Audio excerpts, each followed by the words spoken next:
बिस्मिल्लाहिर्रहमानिर्रहीम। अस्सलामुअलैकुम। आप देख रहे हैं यूट्यूब चैनल और मेरा नाम है मोहम्मद इमरान।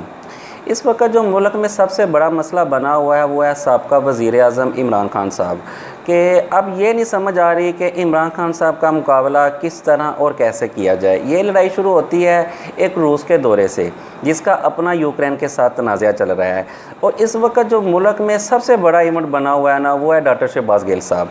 डॉक्टर शहबाज गिल साहब, डॉक्टर शीरीन मज़ारी साहबा को भी जब उठाया गया तो उनका भी सबसे पहले फ़ोन कब्ज़े में लिया गया। इसी तरह सेम जब डॉक्टर शहबाज गिल साहब को पुलिस गिरफ़्तार करने के लिए पहुंची तो उनकी गाड़ी को रोका गया, उनकी गाड़ी के शीशे तोड़े गए, उनको गिरफ़्तार किया गया। गिरफ़्तार करने से पहले उन्होंने अपना मोबाइल फ़ोन अपने ड्राइवर को देते हुए कुछ हदायत भी की उसको कि जाकर पार्टी के ओहदेदारान को ये मेरा मोबाइल फ़ोन भी दे दो और जाकर उनको ये सारा मामला भी बता दो।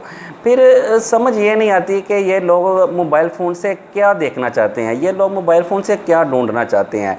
ज़ाहिर है मोबाइल फ़ोन से वही वीडियो ढूंढना चाहते हैं जो इमरान खान साहब ने आज से 2-3 माह पहले एक वीडियो के बारे में बयान दिया था कि मैंने एक वीडियो रिकॉर्ड की हुई है कि मेरी जान को ख़तरा है। एक बंद कमरे में, एक कमरे के अंदर बैठकर कुछ लोग बैठकर मेरी जान के लिए मुझे मारने की प्लानिंग कर रहे हैं। मैंने एक वीडियो रिकॉर्ड की हुई है, अगर मुझे कुछ हो जाता है तो मैं वो वीडियो फिर सोशल मीडिया पर या टीवी मुख्तलिफ चैनल पर उस वीडियो को चला दूँगा।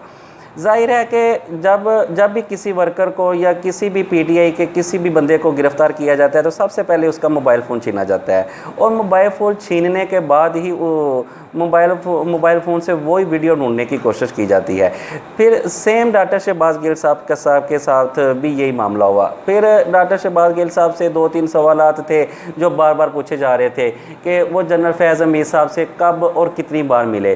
फिर इमरान खान साहब के बारे में कुछ सवाल पूछे गए कि इमरान खान साहब खाने में क्या खाते हैं, इमरान खान साहब कब और कितनी बार जनरल फैज़ हमीद साहब से मिले। डॉक्टर शहबाज गिल साहब के मामले को मिस हैंडल किया जा रहा है। अनाना के जैसे डॉक्टर शीरीन मज़ारी साहबा की बेटी ने भी एक बयान दिया था, लेकिन उन्होंने बाद में एक्सक्यूज़ कर लिया, वो FIR खारिज होगी। लेकिन डॉक्टर शहबाज गिल साहब को बेचारे को मार कर उनका बेड़ा गर्क कर दिया गया है। यानी जिन लोगों ने पहले बयान दिए थे, जिन लोगों ने पहले फ़ौज के ख़िलाफ़ बयान दिए थे, क्या उन लोगों के बारे में भी पूछा गया? क्या उन लोगों से भी पूछा गया? लेकिन वो लोग आज मज़े से अपने अपने ऑफिस में एंजॉय कर रहे हैं। फिर हाशिम डोगर साहब जो हैं, जो PTI के इस वक्त पंजाब के होम मिनिस्टर साहब हैं, उन्होंने एक ट्वीट किया है। वो ट्वीट करते हुए कहते हैं कि डॉक्टर शहबाज गिल को इस्लामाबाद पुलिस की निगरानी में शदीद तशद्दुद का निशाना बनाया था। पहले 3 दिन उनकी हालत बेहतर हो गई थी, यानी जब उनको जेल ट्रांसफ़र किया गया, जेल भेजा गया तो 3 दिन उनकी हालत बेहतर हो गई थी। लेकिन जब उनको दोबारा पता चलता है कि उनको दोबारा पुलिस के हवाले कर दिया गया है रिमांड के लिए, तो उनकी हालत और मज़ीद बहुत ज़्यादा ख़राब हो गई है। फिर वो मज़ीद लिखते हैं मिनिस्टर साहब कि फिर पंजाब पुलिस ने जेल डॉक्टर की हदायत की रोशनी में उनको नज़दीकी हस्पताल शिफ्ट करने की कोशिश की तो इस्लामाबाद पुलिस ने मुकम्मल बदमाशी करते हुए रेंजर्स की ज़ेर निगरानी इस्लामाबाद शिफ्ट कर दिया, जहां उनकी जान को मज़ीद ख़तरा है। मेरी मुअज़्ज़ज़ आला अदालतों से इंसानी हकूक़ की खातर मुदाखलत की अपील है। ये तो हो गया गवर्नमेंट पंजाब का मौक़िफ़। अब फवाद चौधरी साहब ने भी एक ट्वीट किया है। फवाद चौधरी साहब लिखते हैं कि शहबाज गिल को जेल से अगवा किया गया, अपनी मर्ज़ी के बोर्ड से अपनी मर्ज़ी के सर्टिफिकेट हासिल करना कौन सा कानून है। हालांकि कि उनको जब पिम्स हॉस्पिटल के अंदर ले जाया गया डॉक्टर शहबाज गिल साहब को, उनका तिबी मुआयना किया गया तो उनका जो ऑक्सीजन लेवल था वो तकरीबन लो था। उनका जो ऑक्सीजन लेवल उस टाइम आ रहा था वो 80 पे था। 80 पे मुझे अच्छी तरह याद है जब 3 साल पहले कोरोना चल रहा था, जिन लोगों को कोरोना की प्रॉब्लम हुई थी उन लोगों का जो ऑक्सीजन लेवल था वो तकरीबन 80 पे होता था कि उन लोगों को अगर फौरी ऑक्सीजन ना दी जाए तो खुदा ना खास्ता वो लोग बेचारे मर भी सकते हैं। फिर 5 रुकनी बंदों पर पिम्स के अंदर 5 रुकनी बंदों पर एक बोर्ड बनाया जाता है, और वो बोर्ड जो है वो एक फ़ैसला लिखता है कि शहबाज गिल साहब की तबीयत नासाजगार है, यानी इनकी सेहत अच्छी नहीं, नहीं, लिहाजा इनको हॉस्पिटल के अंदर दाखिल किया जाए, यानी इनको हॉस्पिटल के अंदर एडमिट किया जाए। अब कुछ इतलात आ रही है कि उनको दोबारा सुबह थाने में शिफ्ट किया जाएगा। पीटीआई के वर्कर वहाँ पर बैठे हुए हैं और वो कह रहे हैं कि हम उनको नहीं जाने देंगे, लेकिन जाहिर है पुलिस ताकतवर है, जब उन्होंने लेके जाना है तो कोई भी रोक नहीं सकता। अब एजाज चौधरी साहब हैं जो पीटीआई के, वो एक जुमला लिखते हैं कि अंदर ऐसे लोग भी मौजूद हैं जिनको यहाँ नहीं होना चाहिए था, यानी पुलिस वाले भी मौजूद हैं, कुछ अस्पताल का अमला भी मौजूद है, लेकिन कुछ लोग ऐसे भी मौजूद हैं जिनको यहाँ मौजूद नहीं होना चाहिए था। आप लोगों ने सब ने देखा हुआ कि जब नून लीग और पीपी के वर्कर या इन लोगों में से किसी को भी गिरफ्तार किया गया तो इन पर किसी पर भी ऐसे टार्चर नहीं किया गया था, किसी पर भी ऐसे जुल्म तशद्दुद या ज़्यादती नहीं की गई थी।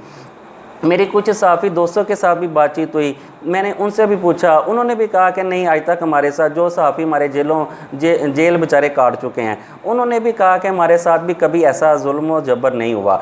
और हालांकि जो लोग बड़ी बड़ी करप्शन के केसेस में अंदर थे ना, उनके साथ भी इस तरह जुल्म जबर नहीं किया गया था, जो अरबों रुपए की करप्शन के केसेस में मौजूद थे। जब शहबाज शरीफ साहब नैब की हिरासत में मौजूद थे तो शहबाज शरीफ साहब ने अपने कमरे की सारी वायरिंग उखाड़ दी थी, सिर्फ इसी शक की बिना पर कि मेरे कमरे में कहीं कोई एसी ना लगाओ। फिर जब हमजा शहबाज साहब नैब के रास्ते में मौजूद थे तो हमजा शहबाज साहब ने अपने अमले से कहा था कि अगर मेरे कमरे में छिपकली भी नज़र आ गई तो मेरी हॉस्पिटल से पीछे दौड़ नहीं होगी।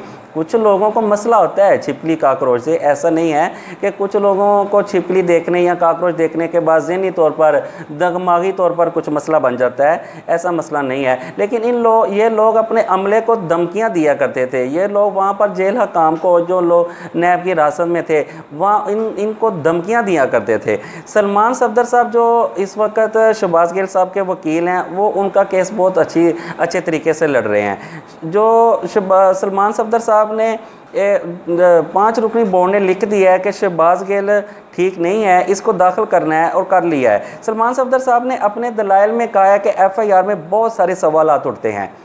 सलमान सफदर साहब ने जब अपना एक मौक़िफ़ बयान करते हुए दलाइल दिए तो उन्होंने कहा कि FIR में बहुत सारे सवालात हैं जो उठते हैं।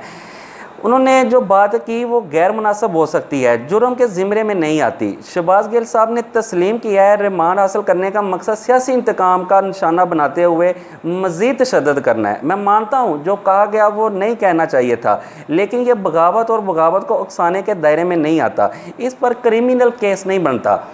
उनके वकील सलमान सफदर साहब मज़ीद कहते हैं, उन्होंने डॉक्टर शीरीन मज़ारी साहबा की बेटी की मिसाल देते हुए कहा कि उन्होंने गैर मशरूत माफ़ी मांगी और उनकी FIR खारिज कर दी गई। उन्होंने कहा कि मजिस्ट्रेट ने देखना है कि आपने क्या ज़्यादती की है। इस केस में मुलज़िम को घेरा डालकर गाड़ी के शीशे तोड़कर गिरफ्तार किया गया, वीडियो में देखा जा सकता है। मोबाइल मुलज़िम से लिया गया। ये कैसे हो सकता है कि आजकल के दौर में कोई घर से बाहर निकले और अपने साथ अपना मोबाइल ना लेके जाए। उन्होंने मज़ीद सवाल उठाया कि क्या बगावत पर उकसाने के लिए, मुकदमा बनाने के लिए वफाकी हुकूमत से इजाज़त ली गई। सलमान सफदर साहब ने शहबाज गिल साहब का बयान अदालत में पढ़कर सुनाते हुए कहा कि उन्होंने जो बयान दिया उसमें हुब्ब वतनी झलकती है, इसमें सिर्फ एक जुमला नामुनासिब है, लेकिन वो भी जुर्म के ज़िम्रे में नहीं आता। जिन लोगों ने फ़ौज को गालियाँ दी वो उनको आज वज़ीर दफ़ा बना दिया गया है। उन्होंने 1-2 केस का हवाला देते हुए सुप्रीम कोर्ट के सुप्रीम कोर्ट के फ़ैसले के बारे में बताया कि गैर कानूनी अहकामात ना माने जाए।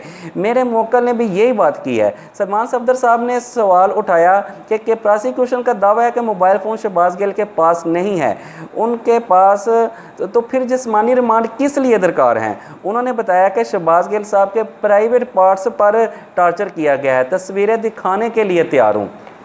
यहाँ तक शहबाज गिल साहब के साथ तशद्दुद किया गया कि उनके प्राइवेट पार्ट्स पर भी टार्चर किया गया है।